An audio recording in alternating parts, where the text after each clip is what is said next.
Aristotle's Way. How ancient wisdom can change your life. On the face of it, ancient Greece and our present day don't seem to have much in common. Our societies are so much larger, faster, and more complex than anything known in the ancient world that it boggles the mind to think what a citizen of the latter would have thought had he been transported to contemporary New York or Tokyo. Life, however, tends to deal everyone the same challenges, whether in ancient Greece or the modern world. Human lives are relatively short. If we are to be happy, we must learn to fill our years with a purposeful, well-lived life. The question, then as now, is how? This was also the question Aristotle attempted to answer. It is easier to list the subjects Aristotle didn't write about than the subjects he did. What is being? Why do animals behave the way they do? What's the best political system? How do you live well? These are just some of the questions Aristotle attempted to answer. Each of those attempts helped lay the foundations for a scholarly discipline. Without Aristotle, it is hard to imagine the development of metaphysics, zoology, political philosophy, or ethics.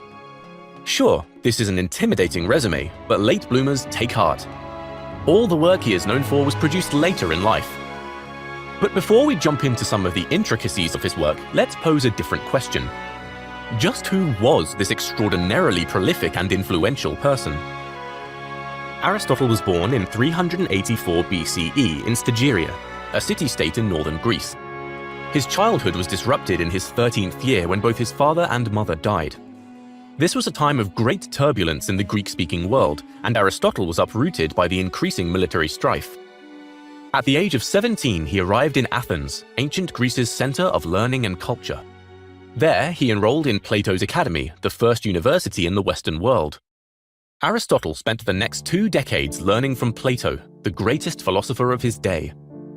When Plato died, Aristotle left Athens and moved to a small kingdom in today's Anatolia. He lived mainly in the cities of Atanius and Assos. He married Pythias, the daughter of the kingdom's ruler, Hermias. During this happy period, he spent a great deal of time studying the wildlife on the island of Lesbos. Then, in 343 BCE, everything changed. Philip II, the king of Macedonia, summoned Aristotle to teach his youngest son, Alexander, later known as Alexander the Great. Aristotle appears to have found court life, with all its intrigue and treachery, distasteful. After Philip was assassinated and Alexander became king, Aristotle returned to Athens. There he spent the final 12 years of his life. It was an extraordinarily productive period.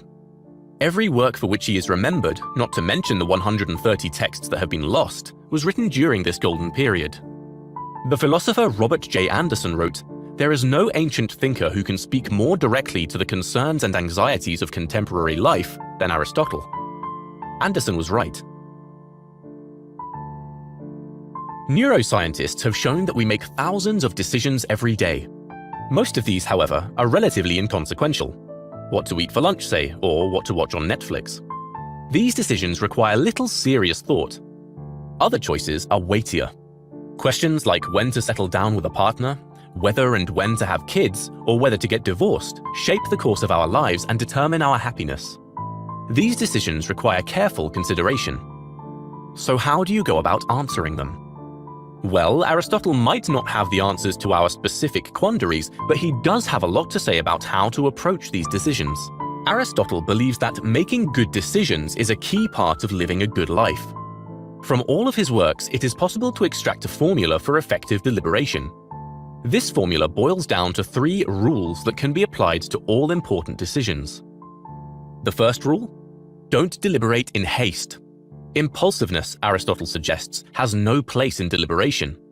You might want to leave your partner after a terrible fight, for example, but things will probably look different a week later. This is why the ancient Greeks advised one another to deliberate at night, an idiom similar to the contemporary advice to sleep on it. The second rule is to verify all information.